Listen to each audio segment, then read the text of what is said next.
How's it going, everybody? I'm Brian Terry. I'm going to try to attempt to teach you some tips and tricks on vermicomposting or making worm compost. So first and foremost, the unit I'm using is a Nature's Footprint 360 composter. I believe that I bought it off of Amazon. I'm not totally sure. Bought it a couple years ago. I might have bought it straight off the Nature's Footprint website. But it came with, it's basically a child's rake, which is just like you'd find a kid playing with in a sandbox.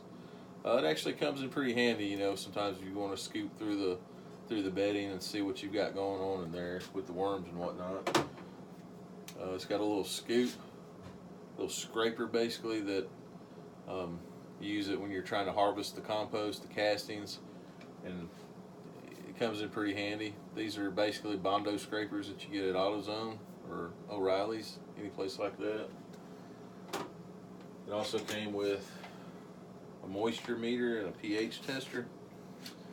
I kind of played with the pH tester a little bit when I first got the unit. Never really had any variations in the pH, so you know, unless you're really having problems, you probably won't use this a whole lot. The moisture meter comes in pretty handy when you're new, just for the fact, you know, that you don't want to oversaturate your compost. You don't want to kill your worms with too much water or not enough water. But you know, after a week or two using this thing, you kind of figure out how much moisture is supposed to be in the bedding, and you don't really, you know, need it anymore after that. So, but it is a handy little tool when you first get set up.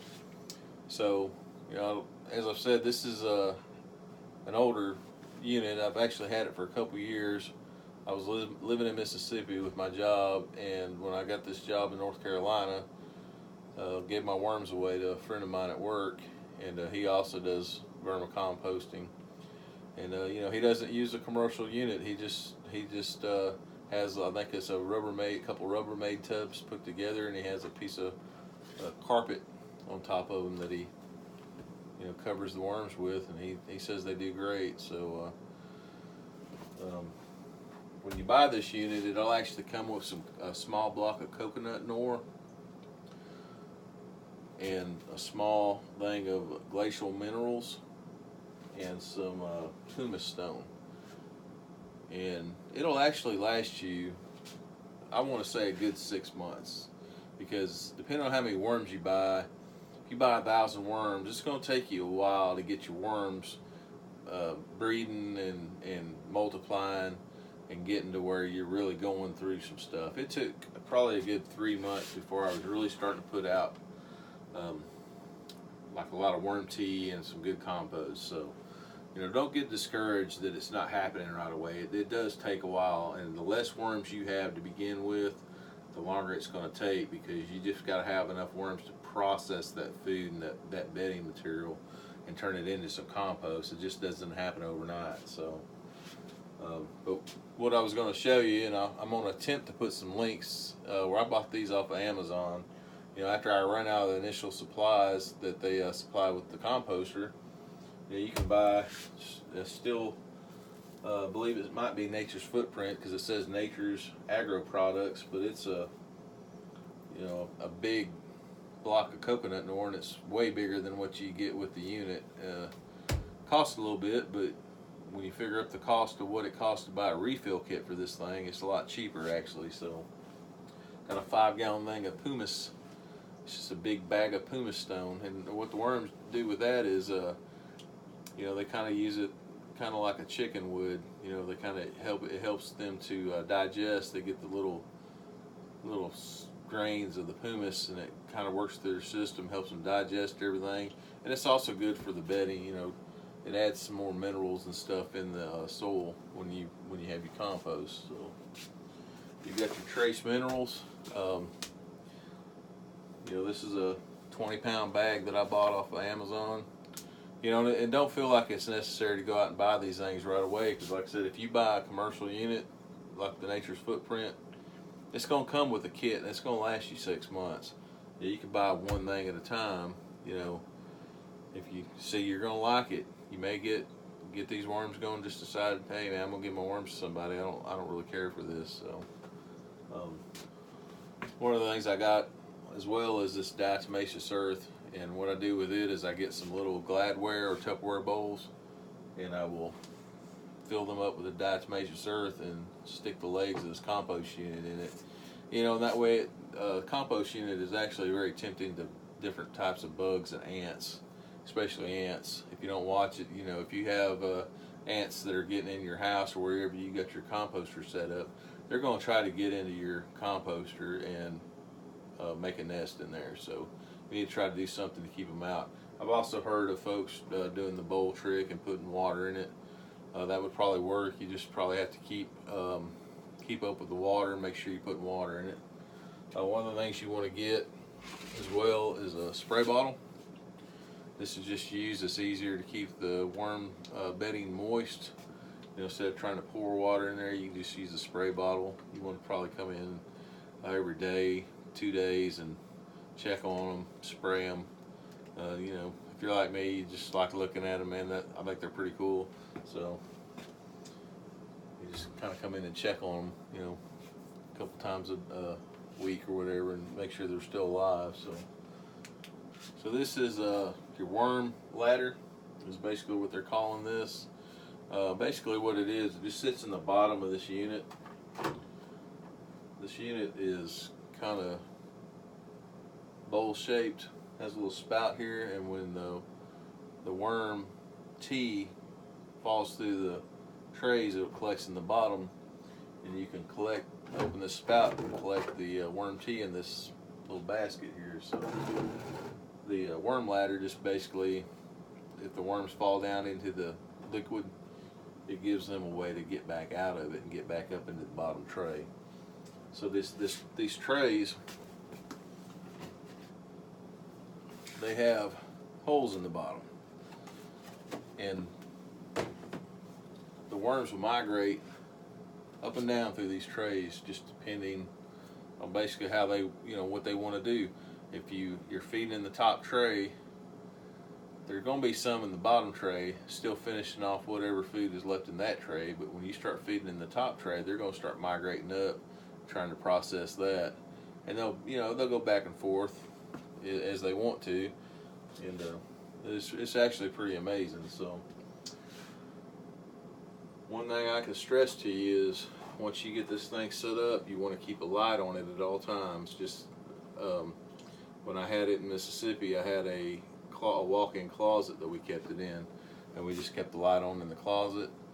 Probably here in this house, I'll probably just buy a lamp and have it over. And the main reason is the worms have little photoreceptors, and they can sense light, and they don't like it. So if you don't have a light outside of your composter, they're going to constantly crawling out of it.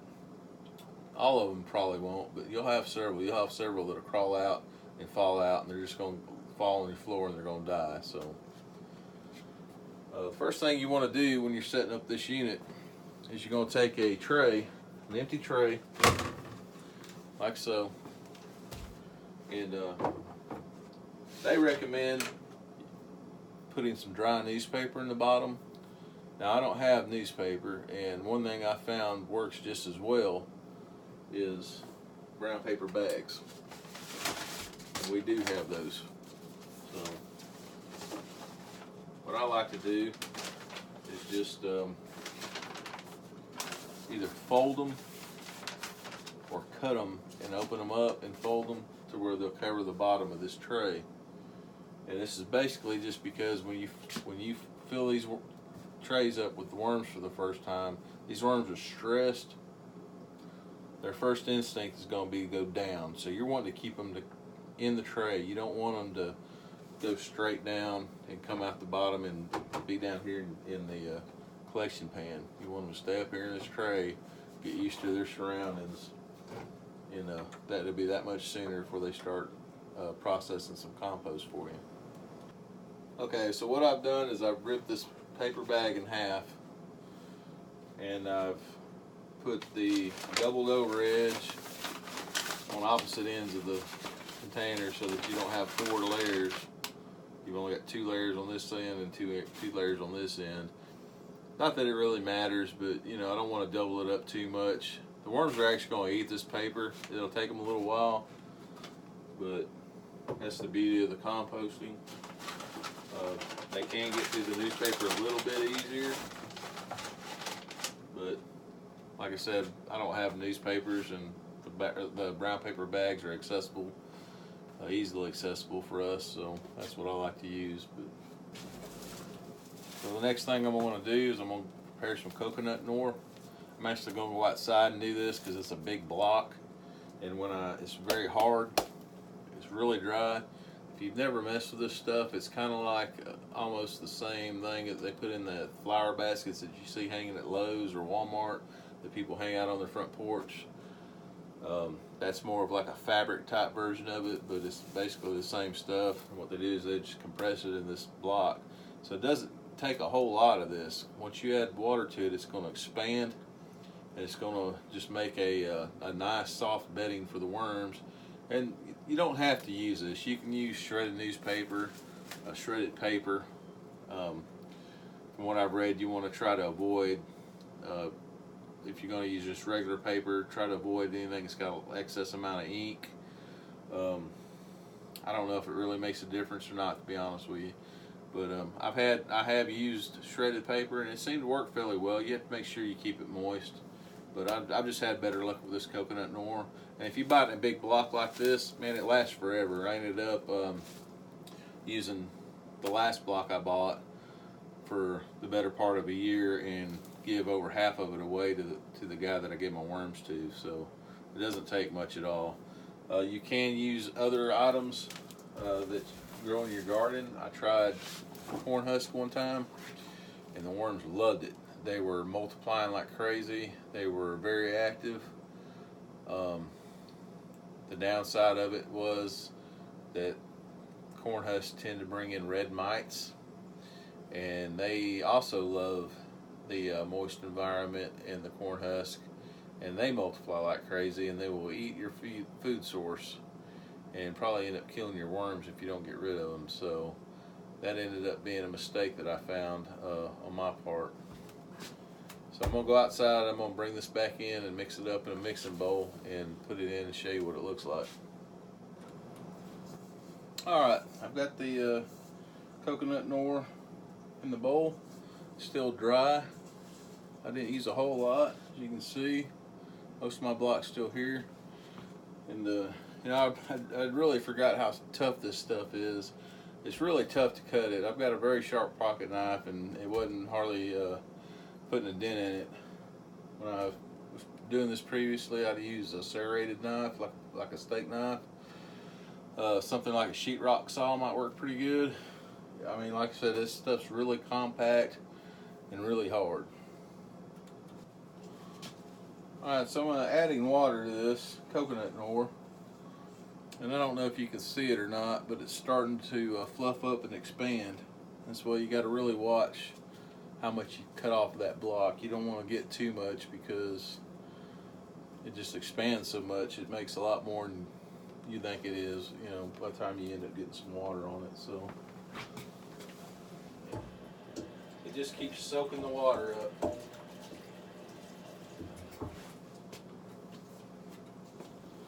Yeah, you think you've got a sloppy wet mess here, and you roll it around a little bit, and it just keeps soaking it up. You want to get it where it's pretty moist, not where it's wringing wet. But you don't really want any dry spots in it. You know, the worms don't like it when it's dry. They don't like any of the bedding when it's dry. So they've got sensitive little bodies, and they want to be comfortable in their bedding. So this is what it looks like now. It almost looks like dirt. It's just like a good, wet, moist soil. So you're going to place this in there.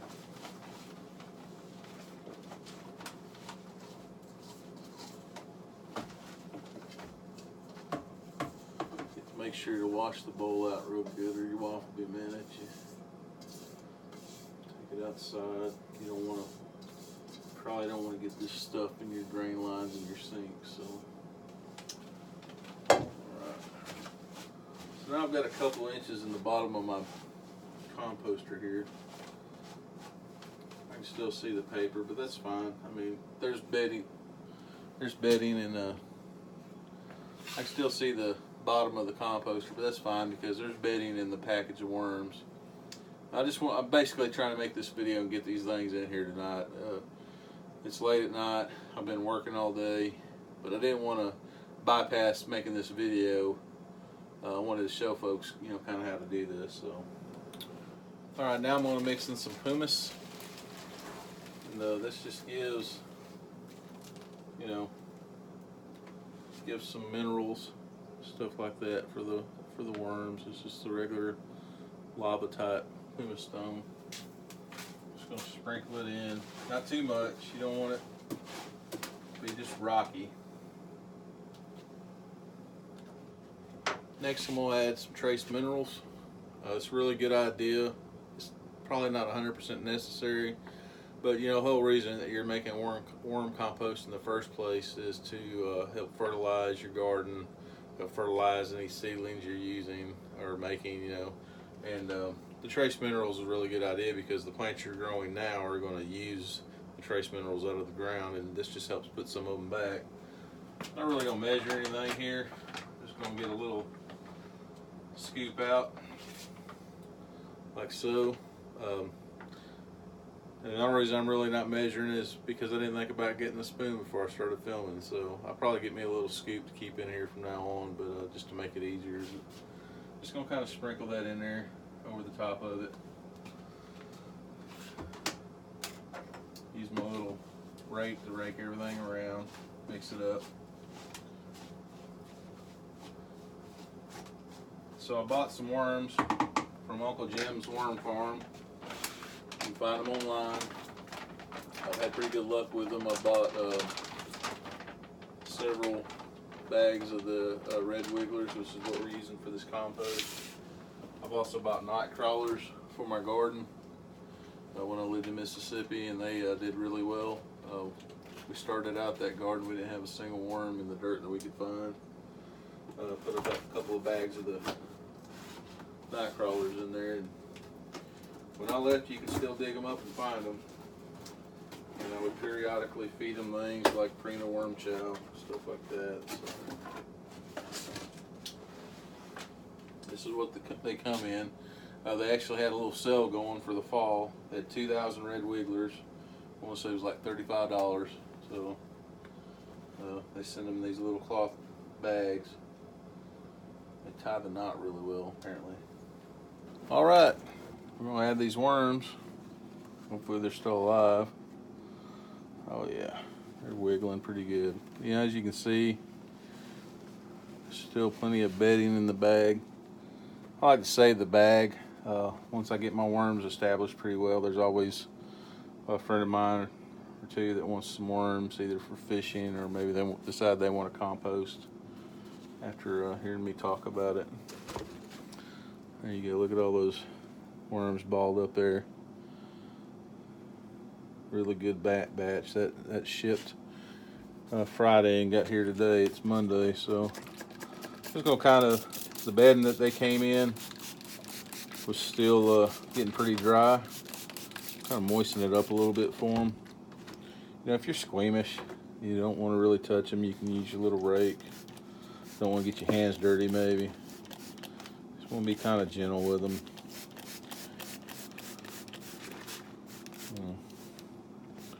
They'll settle out. You're going to leave them alone for a day or so.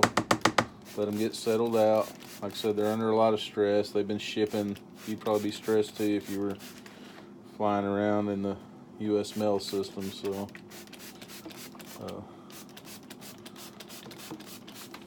they'll come around.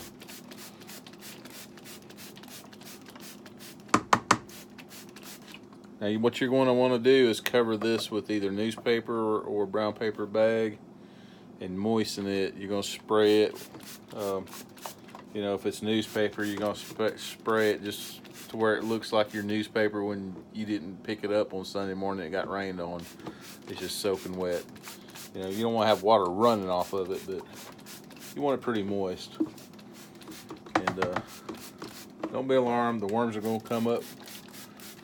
They'll come up around the paper. They're going to try to get out. you want to keep a light on this thing, and hopefully they'll stay in it and get settled out, and we'll move on to the next stage of getting this thing going. So this is what you're going to do. You're basically going to spray this thing down, get it pretty good and wet. Like I said, it's not where it's just soaking wet, but moisture is key to these worms having a comfortable life. I just try to keep it, get it folded. Once you get it folded in there and it sits in there for a day or two, it's going to hold its shape. You'll be able to just walk up and pick this thing up and check your worms, and it'll retain its shape. And I think I mentioned it previously, but they're going to eventually eat this thing, so you don't have to replace it every so often. But one final thing, you're going to put the lid on this, and like I said, keep a light on it. So everybody have a good one.